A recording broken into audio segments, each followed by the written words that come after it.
E agora, costelas e hidromel. Este programa é livre para todos os públicos.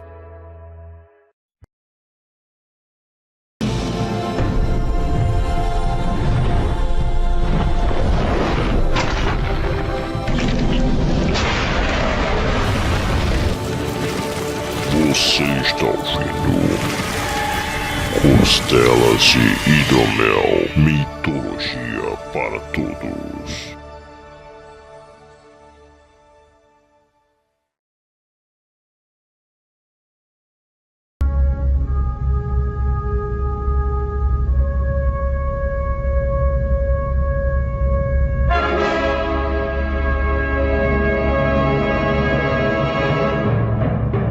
Saudações mitológicas, meus caros. Vocês estão ouvindo mais um, ou melhor, o primeiro de muitos, Costelas e Hidromel. Aqui é o Vertamati e eu queria saber quem veio primeiro, se é o ovo ou a galinha. Aqui é o André Bach e a teoria da evolução é o jeito mais sem graça de explicar a origem das espécies. Aqui é o Arieira e no final do sexto dia, após criar o homem, Javé entrou no Facebook e postou: Uhul, sexta-feira, partiu fim de semana. Aqui é Renato Seveniani e eu vou ser sempre o orelha desse podcast. Olha que logo você tá aprendendo pra caraca, hein? Vamos descobrir isso logo mais. Pela união dos seus poderes, eu sou o Capitão Planeta!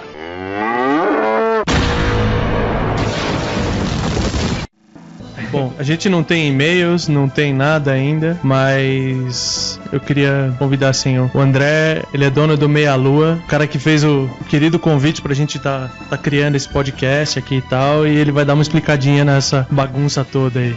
Muito bem, então queria dar boas-vindas ao Costelas e Hidromel, que passa a ser o mais novo podcast dentro do site Meia Lua pra Frente Soco, que já conta com um podcast do mesmo nome, Meia Lua pra Frente Soco, que é um podcast que acontece às sextas-feiras, quinzenalmente. Para alternar com esse podcast, então nós temos agora a chegada e também para suprir uma lacuna que existe muito grande. A gente aborda muito no Meia Lua games, filmes e HQs e literatura também, mas a parte de mitologia e alguma coisa mais histórica é o que a gente menos tinha abordado. E aí quando o Guilherme, que possui, né, o blog Mitologia Verta, que é muito bom por sinal, ele falou da ideia de se fazer um podcast de mitologia, na hora eu pensei, vamos fazer isso dentro do site do Meia Lua, assim a gente mantém toda semana os nossos ouvintes, né, com conteúdo novo, legal, e ao mesmo tempo já apresenta isso para um público que já é formado aqui no Meia Lua, né? A gente começa com uma casa, né? Já começa com uma casa, um lugar para hospedar o arquivo, já entra no feed do iTunes da galera que já assina o Meia Lua pra Frente Soco e assim por diante. Então, preparem-se que a partir de agora, quinzenalmente, vocês têm também acesso à mitologia, não só filmes, games, HQs e literatura de modo geral. Não que a gente não vá abordar esse tipo de coisa falando de mitologia também, né? Claro, acho que justamente a gente pode... esse crossover vai ser o mais legal, né? E eu tô aqui hoje mais pra aprender com a galera que mitologia um pouco. Pela união dos seus poderes, eu sou o Capitão Planeta!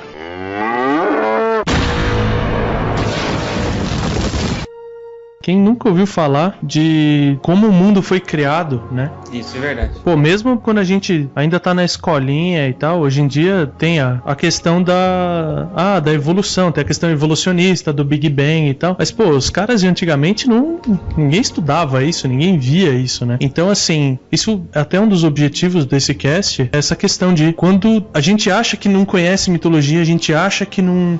mitologia é uma coisa pra quem gosta, pra quem lê, mas, cara, vocês estão rodeados de mitologia pra tudo quanto é lado, né? Pra onde você vê, que nem eu mesmo dando uma estudada pra esse cast, você vê menção em filmes, em jogos, em outros livros, né? Com certeza, e criaturas que são criadas às vezes pra jogos também, né? Inspiradas, né, em criaturas mitológicas. E esse cast aqui a gente vai querer falar, principalmente hoje, exatamente dessas criações do mundo, né? A gente vai começar a puxar esse assunto extenso, que eu não sei até onde a gente vai, mas aí aí eu queria passar a bola pra vocês, assim, por que vocês acham, né? O que vocês pensam a respeito dessa questão, assim, que, tipo, que o ser humano tem que criar, né, alguma forma, tem que explicar de onde ele veio e tudo mais.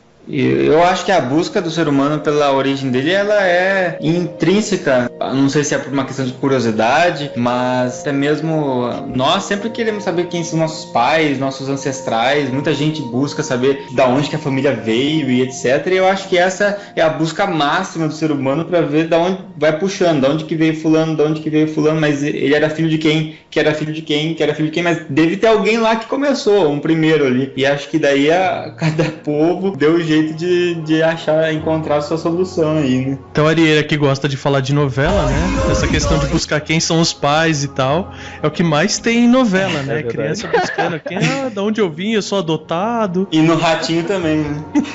O Ratinho, verdade. Não, mas eu acho também, é a questão da curiosidade do ser humano por entender o mundo, né? Entender como as coisas funcionam. E realmente acho que de procurar, né, o desconhecido sempre fascinou o ser humano, né? Por isso que as culturas sempre criaram alguma teoria mitológica aí pra explicar de onde surgiu. Algumas bem loucas, né? Mas sempre buscando aí entender realmente como as coisas começaram e também entender um pouco como as coisas funcionavam, né? Principalmente a natureza, né? O que gerava raios, o que gerava trovões, uma série de coisas, né? É que eu acho interessante que a linha de pensamento, né, dos povos, elas são levemente diferentes, mas todos têm muitos trechos parecidos, como o entendimento do céu ser curvado, ou tentar explicar por que existe o trovão, por que existe o raio.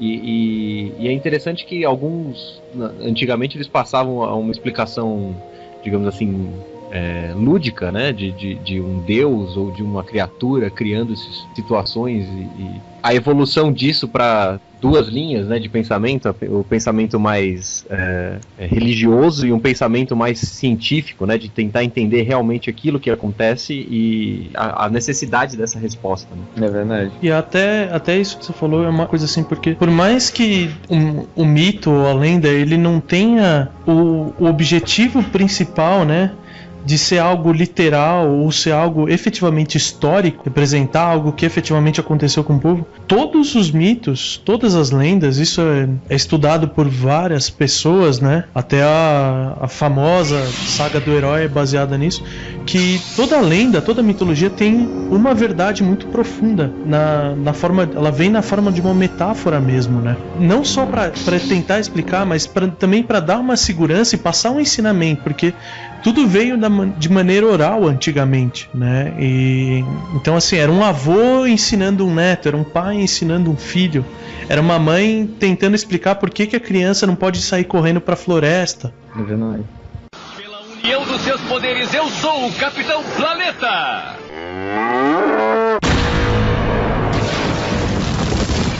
Até uma questão de como se fosse uma conduta moral mesmo, né? A mitologia, que é uma religião, né, tem esse objetivo também para que aquela sociedade conseguisse se organizar de uma certa forma, né? Porque da mesma maneira que hoje em dia a gente tem as nossas... o que é, principalmente aquela velha discussão que atualmente está nova de novo do que é ético e o que não é ético. Uhum.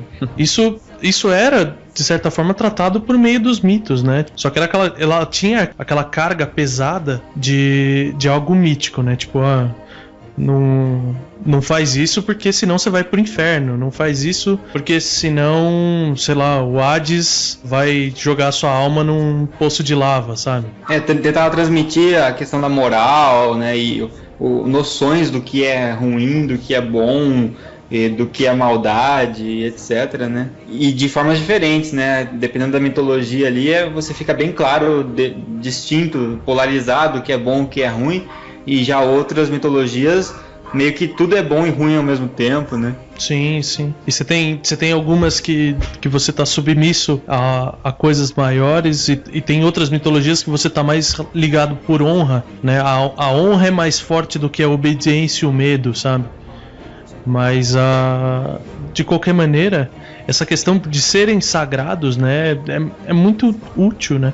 Por causa disso, você tem esses mitos, eles mostram também, assim, como tem coisas que estão soltas no ar, vamos dizer assim, né? Porque por mais que os mitos sejam regionalizados, eles têm, assim, diferenças enormes, porque que nem você pega uma mitologia nórdica, pô, tudo tá envolvido em gelo, essas coisas, porque é o ambiente que eles viviam, né? Os invernos altamente rigorosos e tal, mas esses conceitos que nem o raio, o trovão, a chuva é sempre algo altamente presente em todas as mitologias, né? Com muita força. Espero que, sei lá, daqui a um ano que a gente vai brincando com isso, a gente tenha uma visão já estupidamente clara de, tipo, dessas relações, né? Que tem também.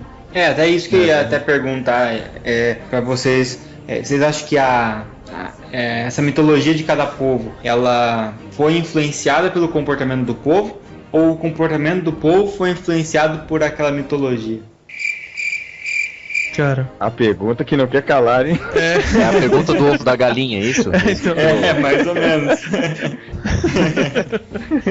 Eu entendo que a mitologia, ela é criada de acordo com o que o povo já tinha como cultura.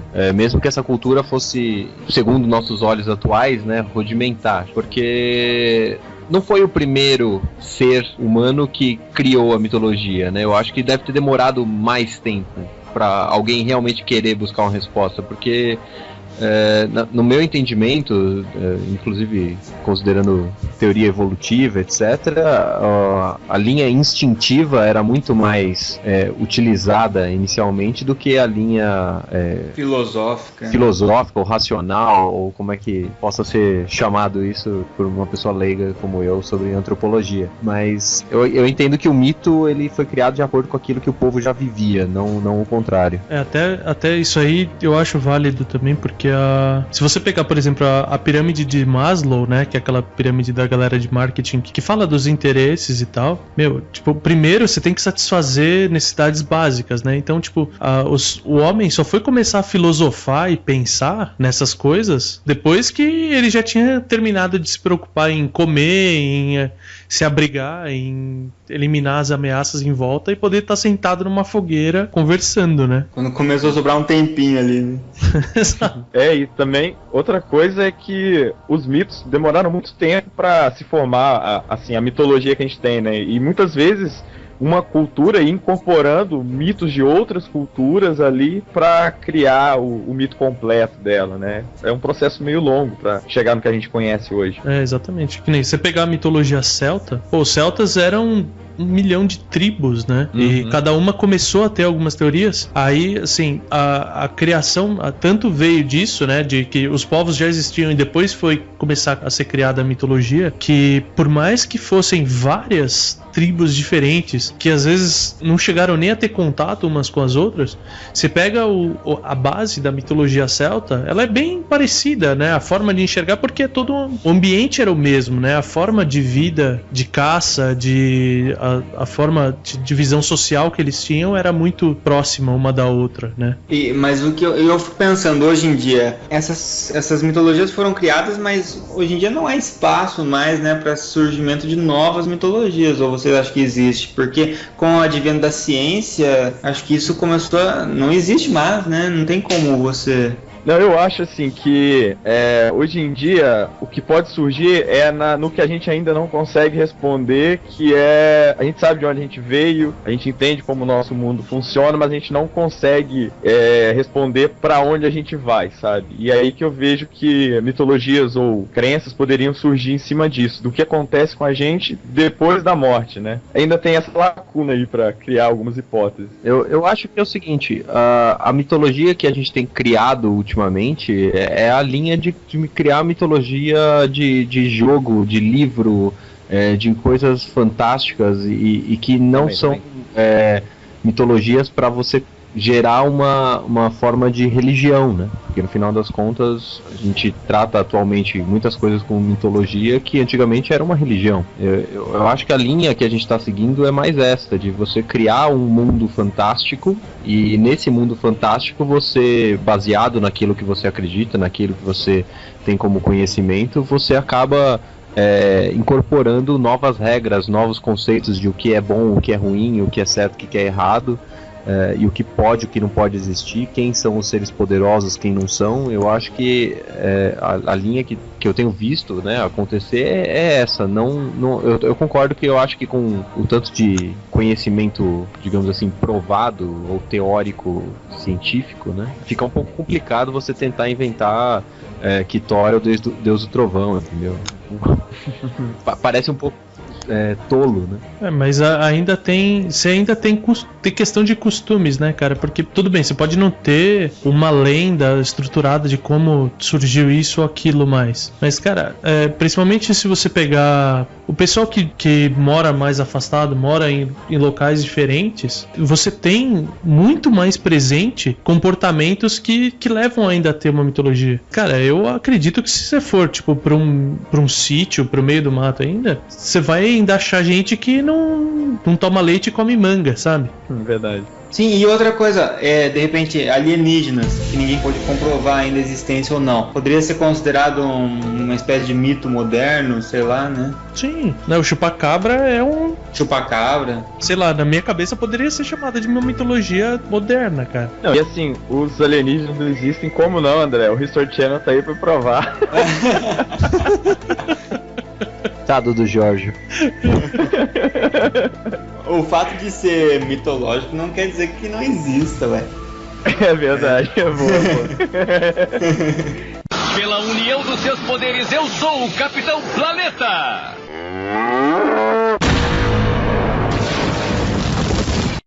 Mas isso foi uma coisa até interessante, porque quando eu fui casar, você tem que fazer o curso de noivos. Sim.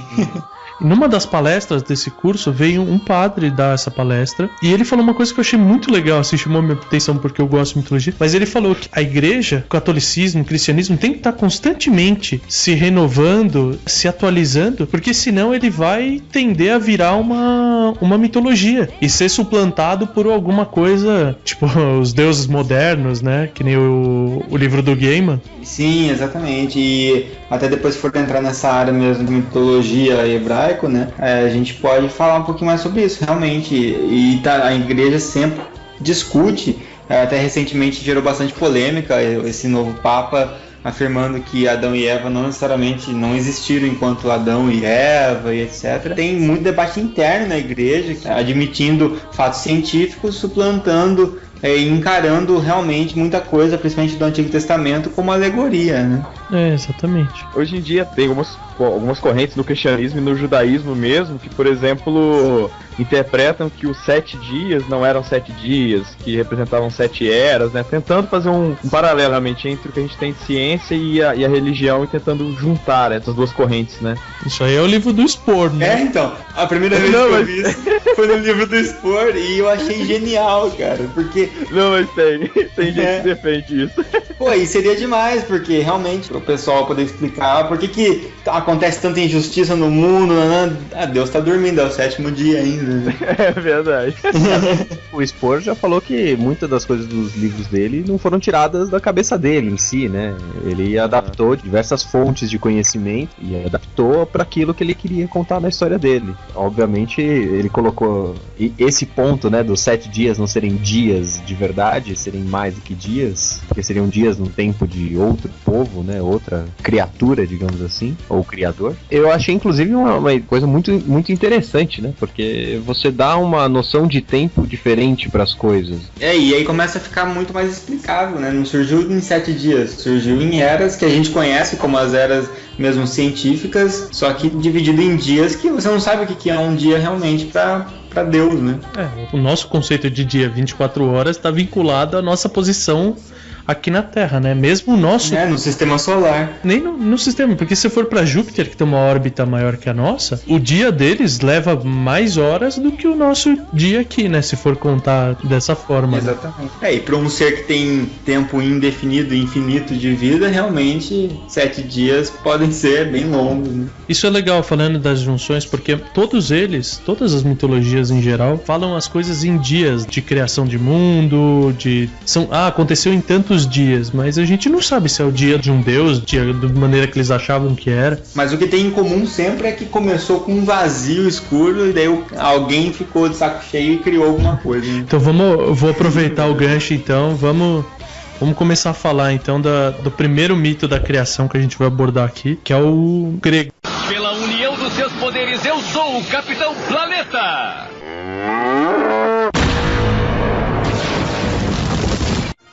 Aliás, me tirem uma dúvida, que eu realmente sou muito leigo. A mitologia grega e a romana, ela se inspirou muito, ou tem muito a ver, né? São praticamente os mesmos deuses, com nomes diferentes, é isso? Isso. Uma das coisas que eu tinha visto é que os romanos, eles já tinham um conhecimento de astronomia muito maior que os gregos. Então, assim, os gregos, eles têm nomes, se chama de Zeus, se chama de Hera, se chama de Ares, enquanto que os romanos, por já ter esse conhecimento maior de astronomia, que eu tô tomando todo o cuidado do mundo para não falar astrologia.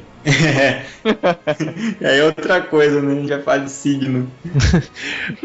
Então eles pegam aquela cultura que foi absorvida e englobam nesse conhecimento, né? Aí entra mais uma vez aquele negócio da sociedade intervir na mitologia. Então eles colocam os nomes de planetas, né? Então Zeus passa a ser Júpiter, porque é uma coisa que eles já conseguiam ter uma noção melhor. O deus da guerra era Marte, porque na época eles ainda não sabiam se era uma estrela, se era um planeta, mas era o único ponto mais avermelhado no céu. E daí eu achava muito chato, cara, quando eu lia, porque eu ficava pensando nos planetas, sabe? E eu falava, que sem graça, isso aí não tem nada a ver. Mitologia grega é bem mais legal. O pior é quando você tá lendo da mitologia e tá escrito Urano, né, cara? É mesmo. Você lê em inglês o negócio, fica complicado não dar risada. Toda vez, né, cara? É aquela piada que vai dar certo 100% das vezes. Pois é, o engraçado é que o Urano é o mesmo nome nas duas, né? Romana e grega. Até onde eu sei. Eles usam o mesmo nome, eles realmente utilizaram a mesma coisa. Né? Não sei se é o único, inclusive, porque eu tô procurando a lista aqui e eu não achei ainda. De cabeça, eu não lembro. É que eu não lembro se Cronos tinha alguma coisa. Cronos é Saturno. Ah, é Saturno. Então, aí você tem Mercúrio, que é o Hermes, Vênus, que é Afrodite, Marte, que é Ares, o deus da guerra, Terra é Gaia, Saturno, que é Cronos, Júpiter, que é Zeus, Netuno é Poseidon, Uranus, é o único. E Plutão não é mais planeta. Não. E Plutão não é mais planeta, mas é o Hades. Pra mim, Plutão sempre será planeta, ok? Tá registrado? Os meus atlas da época da escola ainda é planeta, eu olho eles. Cara, o meu atlas costumava mostrar só a Terra, velho, mas tá pronto. Não, Ele tem mapeamento de rios geográfico, topográfico de outros planetas. Eu preciso desse material aí, cara. É um atlas astronômico. Eu acho engraçado que todas essas mitologias, já que a gente tá começando com a grega aqui, ela tem algumas divergências de fonte, né? Algumas? Tem. Eu tô sendo bonzinho, né? É o telefone sem fio de Eras, né? Pois é. Em alguns lugares ele já começa do meio do caminho, ele pula uma etapa, é engraçado. A mitologia, como era um negócio oral, se a gente pegar daqui a 2 semanas e contar a mesma história, provavelmente vai ter uma informação a mais, uma informação a menos, ou provavelmente as duas coisas acontecendo. Aí você vai misturar com God of War, que você jogou outro dia. Isso, então... se misturar com God of War, aí ferrou, cara. Vai tudo água abaixo. Pela união dos seus poderes, eu sou o Capitão Planeta!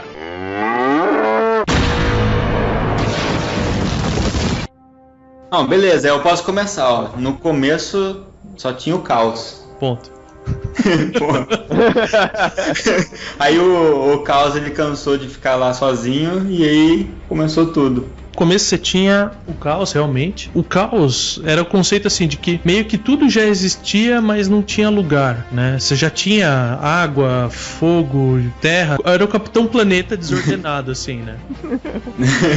O caos começou a se sentir sozinho por causa dessa zona toda. Então a primeira entidade que ele criou foi a Reia, que seria o conceito assim da Terra. O que aconteceu? A Rhea começou a ordenar esse caos, igual a gente casa e começa a ter mais ordem na nossa vida, né? Pois é, isso que eu ia falar, cara. Casou, botou ordem, cara. Nem o caos conseguiu ficar desorganizado. Tem uma verdade profunda por trás dos mitos. Eu acho que a gente tá errado. E a Gaia primeiro? Das duas fontes que eu tenho é do caos criou-se Gaia e Uranus. Eu acho que a Rhea era irmã do Cronos já, não era? A esposa do E Cronos. Gaia a mãe de teve Zeus. 6 filhos titãs, e os 6 titãs são Oceano, Tétis, Coeus, Phoebe, Hyperion, Thea, Creus e Temis. E no final ele coloca aqui a lista Cronos e Rhea. Então Rhea é filha de Gaia. Então beleza. Beleza, então o caos começou criando Gaia, vamos considerar isso. Que Basicamente do caos surgiu o céu e a terra. E dele surgiram os outros, né? Porque você pensar que um dos filhos é o Oceanos e o outro ele acaba virando Tártaros, mas vamos dizer assim, do céu e da terra vem todo o resto. Aí o que acontecia? O Uranus, ele começou a ter filhos com a Gaia e ele comia os filhos porque ele achava que a única pessoa que poderia destronar ele eram os próprios filhos, né? Então ele passou a comer essas crianças até que veio o Cronos. Deixa claro que são 12 filhos, né? Sim. Aí o Cronos, o que acontece? A Rhea, cansada de ver o marido comer todas as crianças, dá uma foice pro filho dele, que é o Cronos, capar o pai. É importante, inclusive, falar que capou o pai, porque a origem de Afrodite tá envolvida nessa história. Tá, é muito triste. Exato, porque onde caiu o sangue, né, dele ali, foi da onde nasceu a Afrodite, né? A parte poética da coisa fala que assim, quando o dele caiu no mar, a espuma da espuma nasceu a Afrodite. Entenda a espuma como você quiser. Mas aí você tem aquele quadro famoso da Afrodite dentro da concha, blá blá blá, que ele seria o nascimento dela. Exatamente. Mas é legal. Não foi só a Afrodite, né, que nasceu disso aí, veio outros também. Tinha outras criaturas mitológicas também, Mas você tem o nascimento a partir disso da Aleto, Tisífone e Megera. Porque elas acabam representando, né, por causa desse ato que o Uranus fazia, de comer os filhos, ele destruía a família, né? Nasceu dele o ódio, que é a Aleto, a vingança, que é a Tisífone, e a discórdia, que é a Megera. Megera é ótimo, né? Megera... Usamos até hoje como adjetivo, né? Exatamente. Mas o legal é que na mitologia deles, isso não era ruim, porque era o ódio, a vingança e a discórdia na vida daquelas pessoas que faziam atos contra a família, atos contra a humanidade, né? Sim. Aí dali, o próximo passo foi exatamente fechar o ciclo e começar outro. Porque o Cronos, numa profecia, descobriu que ia acontecer com ele exatamente o que aconteceu com o pai dele, né? Ele ia perder o trono do universo pro filho dele. Então ele começou a comer exatamente os filhos igual o pai dele fazia. Aqui é um dos lugares que diverge bastante, mas tem lugares que fala que a Gaia que ajudou, tem horas que fala que a Rhea que ajudou, então... É que... Tô vendo aqui, numa das fontes fala que Cronos não comia os filhos, ele jogava os filhos no Tártaro. Aí são interpretações diferentes, né? São versões, Mas interessante também, é tão ruim quanto, né? Jogar lá no inferno. E até faz mais sentido assim, porque o Uranus, ele não é aberto pra saírem os filhos, né? E você tem todos os filhos deles, os gigantes, você tem os ciclopes e tal, vivos, que senão eles estariam morando dentro do pai que foi só capado ainda, né? Exato. Só que é aquela coisa, quando o Uranus ele é castrado, por ele perder a masculinidade dele, vamos dizer assim, ele perde a posição de poder, né? Aqui a gente até começa a ver, né, uma relação com outras mitologias. Que se pegar, por exemplo, a mitologia celta, você tinha o deus Tuatha, que era o deus supremo, até ele perder a mão numa guerra. Vem um inimigo dele, corta a mão dele fora, e ele não pode mais governar, porque o deus supremo, a divindade suprema tem que ser uma entidade perfeita. Exceto o Odin, né, cara? Odin, porque ele mesmo arrancou o olho daí, né? Então, aí o Odin foi pro outro lado, ele se sacrificou pra poder atingir outros objetivos, né, pra ele conseguir conhecimento e tal. Só uma colocação aí, essa da mitologia celta aí, do deus que perdeu a mão e perdeu o respeito. Ah, senhor George Martin, tô entendendo de onde você tirou algumas coisas do seu livro.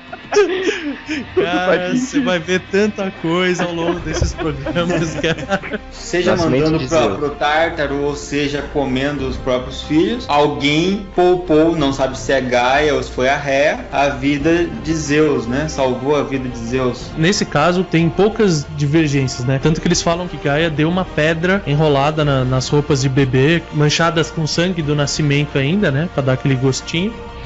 pro Cronos comer. Dá um gostinho, nossa. Uma placenta enroladinha ali. Salpicado aí com um pouquinho de sangue. Cronos foi o primeiro vampiro doidão da história. Por dar referência. O Metamate tá igual eu, velho. Onde vai parar? Eu sou vampiro doidão. Passo o dia. Muito bem, aí sobreviveu o Zeus, ok. Aí o Zeus, ele foi criado numa ilha que depois veio a ser a ilha de Creta, na Grécia, pela ninfa Metis. E quando ele já estava adulto e tal, com a ajuda dessa ninfa e das as três divindades que tinham nascido, a Leto, a Tisífone e a Megera, eles conseguiram dar uma poção pro Cronos que fez ele regurgitar todos os outros 6 filhos que ele já tinha engolido. O cara não mastiga direito, né, velho? Ele só engole. Vai direto pro bucho, cara. Tipo remédio, cara. Tipo remédio. Falando em digestão lenta, né, cara? Pela união dos seus poderes, eu sou o Capitão Planeta!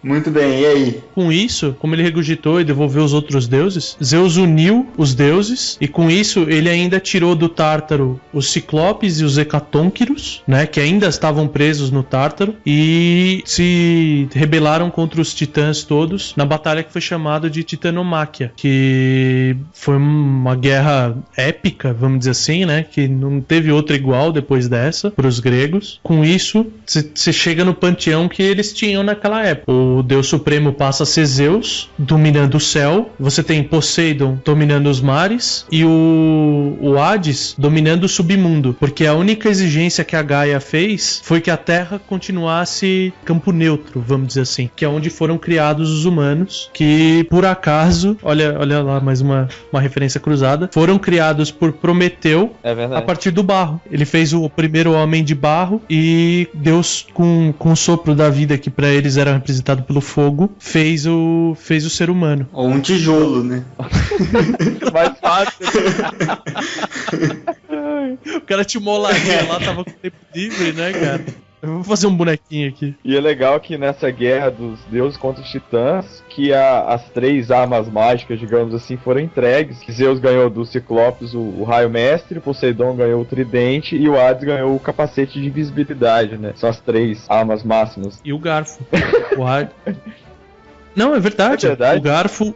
A arma do Hades, na verdade, os 3 ganharam armas. O capacete de invisibilidade, ele é uma criação também, feita pelo Ciclopes de presente, mas a arma que foi dada ao Hades é um garfo, que é como se fosse aquele tridente de 2 pontas, né? Bidente, eu não sei como é que chama isso. Mas que ele é tão poderoso quanto o tridente do Poseidon, né? Ele só não é mais poderoso que o Raio Mestre. Porque o Zeus é a divindade maior, né? Porque senão era muito fácil, tipo, Zeus saiu correndo pra atacar, Poseidon foi junto atacar e o Hades pôs o capacete e rapou fora, sabe? Esconde. É tipo a Sheila na Caverna do Dragão, tipo, ele põe o capacete e empurrava o cara, sabe? Pra atrapalhar. Assim. Dá uma rasteira. Muito bom. Eu acho engraçado essa criação que o que veio antes, em alguns momentos eles simplesmente ignoram que eles existem, né? Ah, é? Tipo, Cronos não morreu, ele tá lá, mas ninguém dá a mínima pra ele. Ele tá castrado, cara. Ninguém tá ligando pro eunuco. Isso aqui não é Game of Thrones, cara. A galera só gosta da Gaia porque ela chama os caras pra dar os anéis lá do poder, é isso? É só pra isso que ela serve, né? Pra chamar o Capitão Planeta. O nosso mundo está em perigo. Gaia, o espírito da Terra, não pode mais suportar a terrível destruição que infesta nosso planeta. Ela mandou 5 anéis mágicos para 5 jovens especiais. Kwame, da África, com o poder da Terra. Da América do Norte, Wheeler, com o poder do fogo.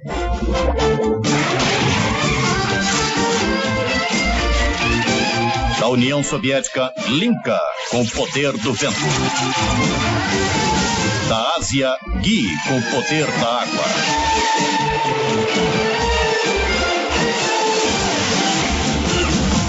E da América do Sul, Mati, com o poder do coração. Os 5 poderes unidos formam o grande campeão da Terra, o Capitão Planeta.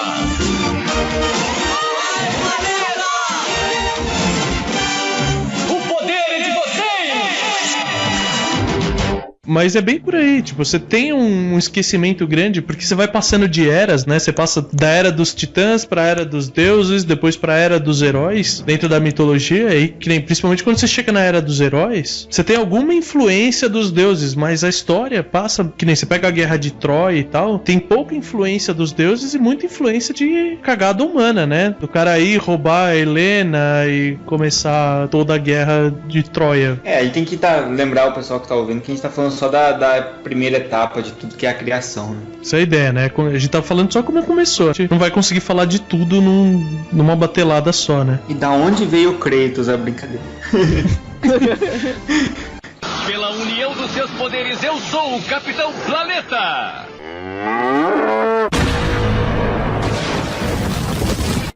Vamos falar então da criação da mitologia nórdica, né? Essa sim é mais fácil de entender, né? Muito mais simples. Lógico. Né? Aquele conceito de suspensão de descrença, você precisa ter ele umas 10 vezes aqui pra conseguir entrar na brincadeira, né? A ideia da criação nórdica era que, assim, primeiro você tinha, de novo, um grande vazio, né? Aqui o caos, ele é mais um vazio mesmo, não tinha nada. Que era chamado de Ginnungagap. Se você for se ater aos nomes, a gente tá ferrado. Então, eu vou continuar falando terra de gelo, terra de fogo, mas uma vez, pelo menos, é bom a gente registrar, né? Legal. E então esse vazio chamado é um precipício vazio, né? Era um vazio. Não dá nem pra falar um precipício porque não borda, né? Void. E do nada, né? Sem justificativa, nasceram duas terras. Uma de fogo, que chamava Muspelheim, e uma de gelo, que chamava Niflheim. E essa de fogo, ela era bem o conceito de inferno que a gente tem hoje em dia, sabe? Cheio de vulcão, dor, fogo, essas coisas. Muitas cinzas, vulcões ativos. Então só nesse podcast as pessoas já sabem que inferno tem nome de inferno, tem nome de Tártaro, tem nome de Muspelheim. É bem por aí. Mas esse é o conceito do inferno, assim, parecido, né? Porque não é pra lá que iam as almas, né? Pros nórdicos ela vai pra... Tem um mundo dos mortos também, que ele é um mundo vazio, né? Vamos dizer assim, é um mundo que nessa era ainda não existia. Nesse lugar só tinha um habitante, que era um demônio gigantesco chamado Zelt, que ele só vai ter algum papel significativo, né? Aquele negócio que a gente falou que esquece das outras coisas, porque ele só vai aparecer de novo em qualquer mito e lenda mais famosa no Ragnarok, que é quando ele aparece com uma espada em chamas e alguém vira e deu a desculpa de que ele levou todo esse tempo pra forjar essa espada. Nossa, cara. O cara levou tipo toda a eternidade pra forjar uma espada. É o pior ferreiro do universo, né? Cara, não é melhor você mandar fazer em outro lugar, cara? Não, vou fazer sozinho isso aqui, eu dou conta. Pela união dos seus poderes, eu sou o Capitão Planeta! Do outro lado, você tinha uma terra toda de gelo, que não era nada amistosa também, porque era toda congelada, tirando uma única nascente que chamava Livengar, e essa nascente ela não era de água pura. As lendas contam que escorria dela era um veneno negro, né, misturado com a água, não era uma água utilizável nem nada. Com o tempo, esses duas terras foram se aproximando até que se encostaram, né? E no que elas se encostaram, a gente entra na primeira raspada em ciência que existe, que eles falam que aconteceu uma enorme explosão que deu origem a toda a vida. Olha aí. Então eles falam que teve essa explosão e que nessa explosão parte da água da terra de gelo derreteu e espirrou pra dentro do espaço vazio que ainda tinha, do Ginnungagap. Então assim, você tem aquele conceito de que toda a vida tá baseada na água. Você pensar que os nórdicos tinham essa proximidade com o mar e tudo mais, que os gregos tinham também, né? Acabavam tendo também, por causa das ilhas e tal. Então você começou a ter esse envolvimento, a água espalhada pelo vazio. O vazio começou a ser preenchido. E essa chuva, né, começou a misturar a água, né, da chuva com as cinzas e o barro que vieram também da Terra de Fogo. E nisso acabaram formando um gigante que era chamado de Ymir. Ah, esse é famoso. E falam que ele levou eras para se solidificar e tomou forma, né? E quando ele se solidificou, as duas terras ainda estavam muito próximas. E o calor da Terra do Fogo fez ele começar a suar. E dentro daquela chuva que tinha ocorrido, já começou a se formar a terra onde viveriam os humanos. E desse suor, especificamente, isso eu vi em vários lugares, da axila esquerda dele, nasceu um homem e uma mulher. Nossa. Começou, cara. Começou. Agora começa a fazer sentido. Agora só pior. Agora, daí pra aí só piora agora. Até tava fazendo sentido antes. Piora tanto até chegar no pornô sueco. Então, vai ficar bom, vai ficar bom. Você pensar que ele tava com o peito dele, já que ele tava suando no sovaco perto do fogo, os pés dele estavam perto do gelo. Então, assim, ele com frio, ele deixou os dois pés juntos e um pé copulou com o outro. E deu origem a um gigante de 6 cabeças que se tornaria o pai de todas as raças de gigantes que você tem na mitologia nórdica. Os de gelo, os da montanha, etc e tal. Imagine ele conversando com os pais dele, né? Eu falei, vai parecer aqueles livros do Ziraldo, sabe? Do meu pezinho, essas coisas. Boa. Pela união dos seus poderes, eu sou o Capitão Planeta! Legal, daí o gigante de 6 cabeças nasceu dos pés do Ymir. Isso, e tinha a genética correta pra isso, né? De copular, né? De copular. Enquanto tava acontecendo essa zona num canto, no outro a coisa não tava tão bonita também. De um outro canto, a água também misturou com cinzas e o barro, sem ter a presença daquele veneno. Essa água era uma água pura, que veio do derretimento do gelo do mundo mesmo. E dessa nova mistura sem o veneno, nasceu uma vaca gigantesca, que se chamava Andula. Meu Deus. Cara, quanta risada, porque, meu, parece que você sai escrevendo qualquer coisa que vem na sua cabeça. Mas ok, eu respeito, vamos lá. Eu tô inventando, né? Eu tô inventando qualquer coisa aqui. Se você estiver inventando qualquer coisa a partir de agora que você realmente inventar, eu vou acabar acreditando. Não, mas enfim, nasceu essa vaca gigantesca, né? E como ela não tinha... Ela tava perto do gelo e tava longe daquela terra onde tinha se formado, que era ali do ladinho da axila do gigante, então ela não tinha grama, ela não tinha o que comer. Então ela começou a lamber o gelo, que nessa hora eles começam a falar que tinha água salgada também, então ela começa a se nutrir daquela água e sal, e ela foi se alimentando e era um nutriente tão bom que ela não conseguiu conter o leite dela e as tetas dela jorraram em 4 rios de leite. Você tem a primeira explicação da Via Láctea. Olha só. E esses leites alimentavam o gigante, ou seja, eles cruzavam o céu pra alimentar, caía direto na boquinha do gigante ali, né, com esse leite. E enquanto ela tava lambendo esse gelo, de repente ela achou uns fios de cabelo, né? E começou a lamber e tal. E depois de 3 dias lambendo aquilo, ela conseguiu extrair um homem de dentro do gelo que era chamado de Buri. E ele era assim, a criatura mais perfeita, etc e tal. E ele copulou com a vaca. Ah, não. Ah, não. Ah, bom, mas isso aí isso nem é na mitologia, né? Isso acontece direto aí nas fazendas, né, cara? Por essas que às vezes eu gosto da versão resumida das lendas, cara. Tipo, então, apareceu uma vaca e aí ela lambeu o gelo e do gelo surgiu o Buri e ele era o pai de Bor. Tipo, é muito menos esquisito. Pela união dos seus poderes, eu sou o Capitão Planeta! Bor não é filho do Buri com a vaca, não, né? É? E o Bor, ele casou com a Bestla, que é filha do gigante. Eu achei que o Buri tinha casado com a filha do gigante. Não, é o Bor. Bom, também tem tantas versões, né? Ele casou com essa Bestla, né? E deles, vocês têm o nascimento aí do Vili, do Ven e do Odin. E vocês têm o estabelecimento do panteão nórdico daí pra frente. Vili, Kili, Oin, Gloin. Dori. Não se surpreenda. Depois que você descobre que o Gandalf é a cópia escarrada do Odin, da versão que o Odin vinha pra Terra, você começa a pensar nessas coisas. Odin, Vili e Ve fizeram o que da vida? Eles são os primeiros deuses. Na versão que eu li, Odin e os irmãos matam o Ymir e do corpo de Ymir é criado os 9 mundos. É uma versão diferente. Sim, é uma versão diferente e, vamos dizer assim, ela é mais legal porque tem essa batalha, mas eu não sei o que o homem e a mulher que nasceram do sovaco do rapaz estavam fazendo até agora, sabe? Que aí, por exemplo, o mundo dos anões seria o mundo de uma das partes de Ymir, e os anões seriam vermes. Isso. Os parasitas do corpo dele. A versão que eu li é parecida com a do Renato também. Eu vi que do cabelo dele que surgiu daí a flora, né? Tem os ossos são as montanhas. E o cérebro é as nuvens. Mas a versão que eu li fala isso. É engraçado que quando eu tava lendo sobre a criação chinesa, que também é uma zona, também tem essa parte de um gigante que morre e é formado algumas das características, né? As montanhas, os rios. Não, agora como é que alguém... O do chinês é aquele que tinha um ovo cósmico, não era? Tem duas linhas de história. Mas como é que alguém nessa época... A gente chega lá. Como é que depois as pessoas começaram a passar essa tradição? Como é que a galera entendia isso, cara? Não entendia. Seguia em frente.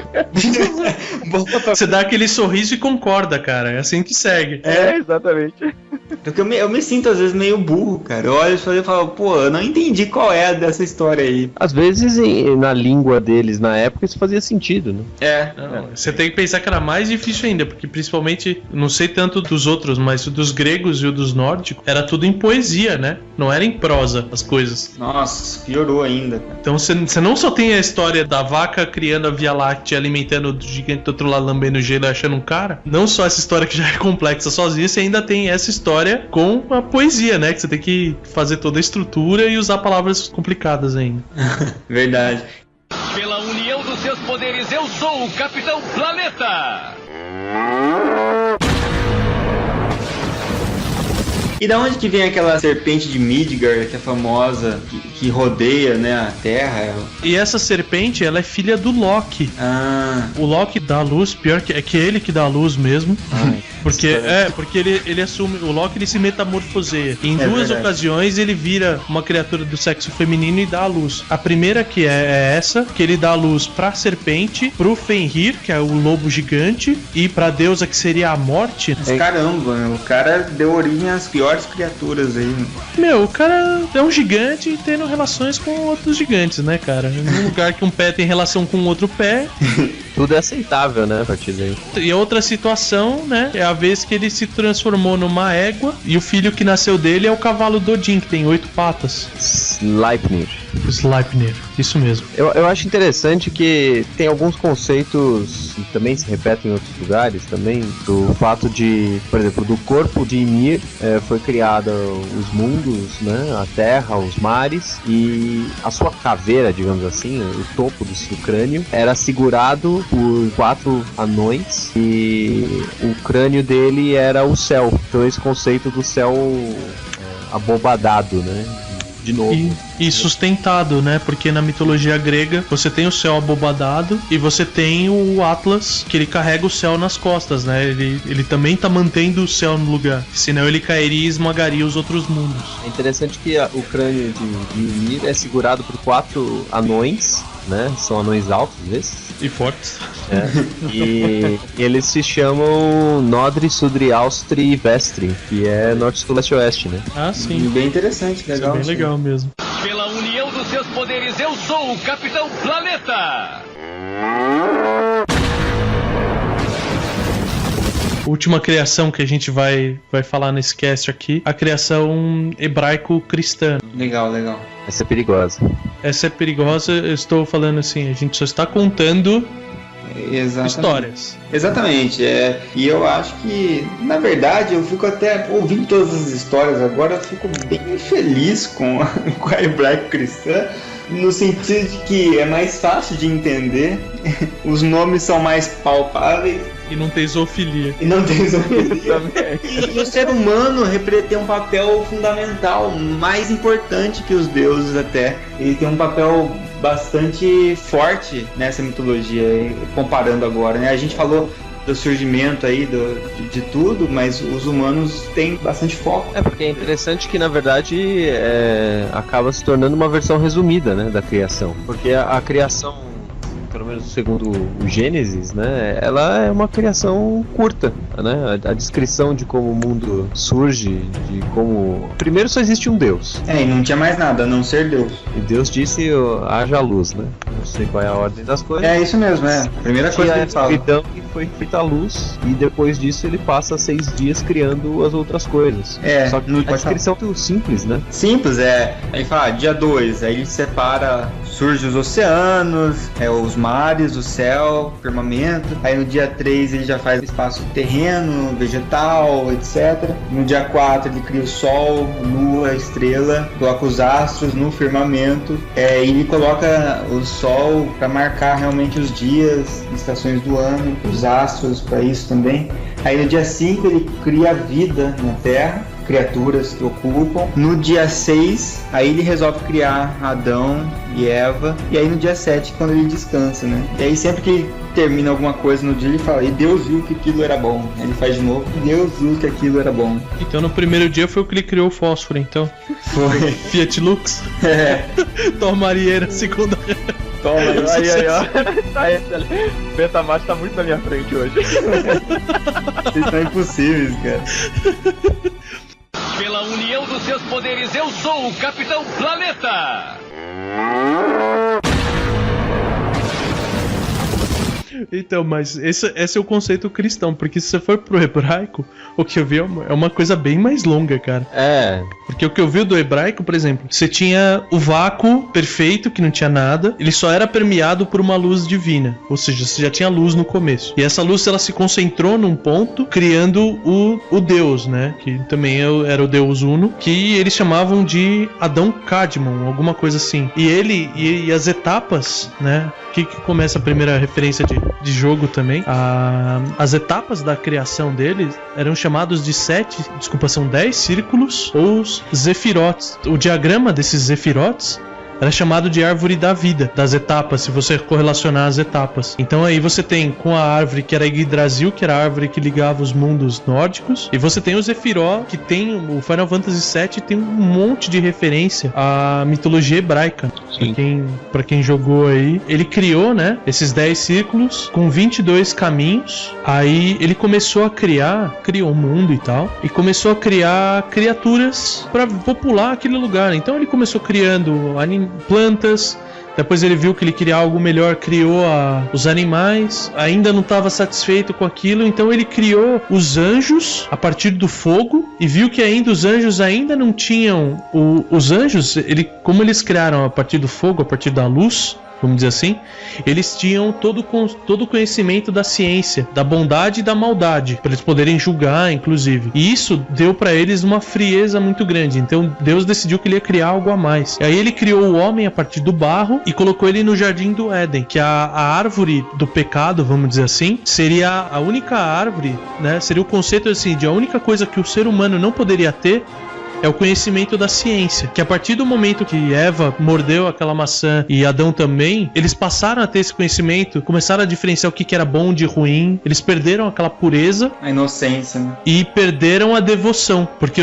até aquele ponto os homens eram as únicas criaturas do mundo inteiro, do universo inteiro, que poderiam chamar o Deus de pai, né? Todos tinham que chamar de Deus e eles eram os únicos que podiam chamar de pai. E tem uma metáfora fortíssima nisso, porque os anjos serem criados de fogo e os homens criados de barro é a diferença entre os anjos são algo etéreo, algo fora da realidade, e o ser humano é de barro, é algo concreto, algo da realidade, sabe? Bem interessante. Pela união dos seus poderes, eu sou o Capitão Planeta!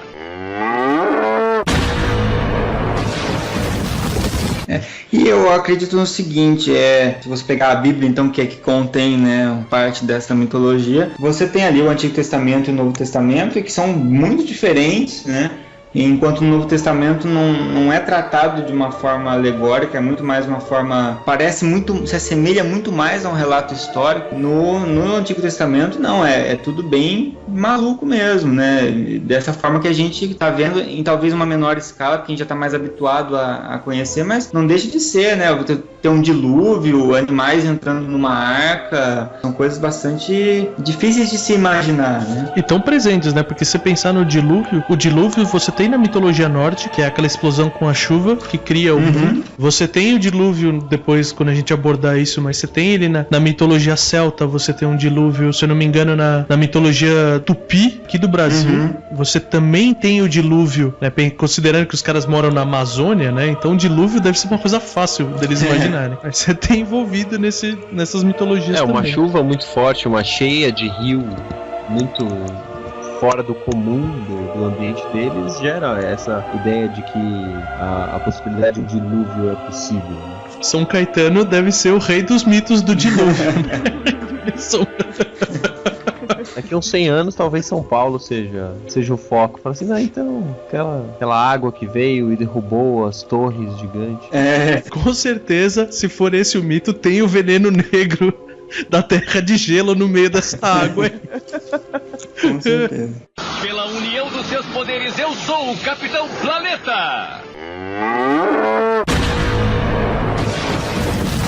Então, senhores, eu acho que no nosso primeiro piloto eu fiquei muito feliz com a presença de vocês aí e agradeço, né, ao estudos de última hora, a pauta que veio de última hora, né, mas tem tudo assim, eu pelo menos eu me divirto, gosto muito de falar desse assunto e me divirto muito bater esse papo com amigos e tal, porque deixa tudo melhor. Eu acho que o bacana disso é a gente poder explorar essas mitologias da forma como a gente, acho que isso acaba sendo uma característica, acho que de todo o pessoal envolvido no Meia Lua pra Frente Soco, que é ninguém é autoridade em nada, né? Então a gente tá aqui conversando sobre o assunto de maneira despretensiosa, e eu acho que é o que tem muito a ver com o nome desse podcast, que é Costelas Hidromel, né? Estamos aqui numa taverna batendo um papo mitológico, né? Eu sei nada mais do que eu tava bebendo. Todos estávamos, né? Então acho que é mais isso, essa conversa informal, que é o que a gente gostaria de conversar mesmo com o pessoal. E aí acho que isso é legal porque abre espaço pra galera que tá ouvindo aí comentar aí embaixo, né, a sua versão que você ouviu, que você conhece. É assim que você mostra pra todo mundo que a gente não tá errado, né? Você manda a sua versão, não é que a gente tá errado. Manda uma bem diferente. Mas a ideia é bem essa, né? Eu até vou abrir assim, daqui pra frente a gente vai começar a abrir pra e-mails, né? A gente vai manter por enquanto o e-mail do Meia Lua, né? Depois a gente vê se cria alguma coisa mais específica, mas mandem e-mails pra gente, mandem e-mails falando de versões de vocês, coisas que vocês acharam absurdo a gente falar, coisas que vocês acharam legais, coisas que... histórias que vocês tenham pra contar também. Pedidos do que ser abordado, né? Isso. Falar, meu Deus, eu tenho um trabalho de escola pra fazer, você manda um e-mail pra gente, a gente vê o que faz. E daí você vai com certeza tirar uma nota baixa, mas tudo bem, você vai ter risada pelo menos. Mas aí segue o nosso contato. contato@meialuaprafrentesoco.com.br. Isso. Aí eu coloco, só pra facilitar a vida do Bach aqui, colocar Costelas e Hidromel no assunto. Isso. Né, sempre que for mandar e-mail pra gente especificamente, coloca Costelas e Hidromel no assunto, e o que mais você for falar, Costelas e Hidromel, vocês falaram bosta, né? a gente lê também, não tem problema. Que aí a partir do programa que vem a gente deve começar a ler e-mails e comentários no site. Beleza. Também. No mais, então eu queria dar boas-vindas ao podcast no site. Provavelmente não estarei presente em todos os episódios, mas ouvirei todos com certeza. Mas quando a gente falar de mitologia de Zelda, você tem que estar junto, mitologia de Zelda, mitologia de Tolkien e outros também. Sempre que precisarem de alguém pra atrapalhar a linha do raciocínio, tô aí. Tá maravilha. Então eu quero agradecer sua presença aí, Bach. Quero agradecer você também, Arieira, de ter participado com a gente aí. E agradecer também, aceitar o convite nessa parceria aí pro Seveniani também. Vai ficar falando meu nome Seveniani, o pessoal vai escrever tudo errado, cara. Vai funcionar isso. Precisa arranjar um apelido logo. Na hora que você falou Seveniano, eu já achei que era alguma criatura mitológica. Foi falado. Pô, até a gente escolhe um apelido pra você. Não. Até lá você chama Beto. Então. Já passei o colégio inteiro sofrendo bullying, recebendo apelido. Não, eu escolho um depois. Você mesmo se dá um apelido. Beleza, no próximo programa, a última pessoa que se apresentar, vocês vão saber que é o Renato. Senhores, desejam mais alguma coisa? Eu quero mais costela. Eu quero mais hidromel.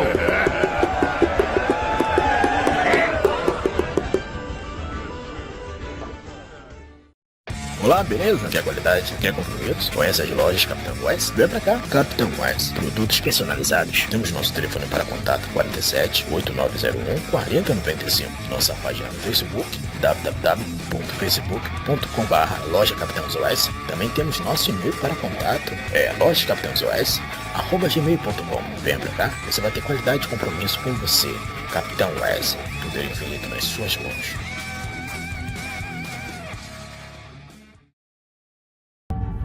Eric é um adolescente comum.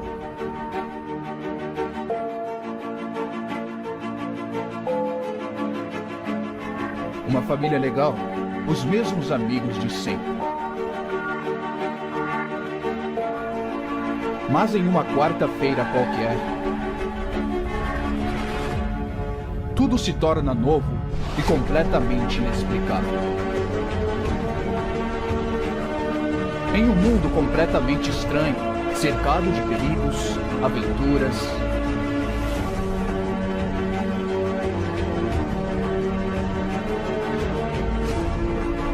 as coisas começam a fazer sentido.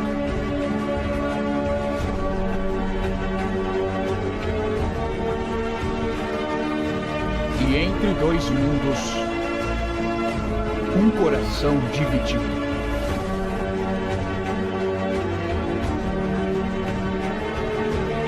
Do autor Emerson Dantas e Pimenta.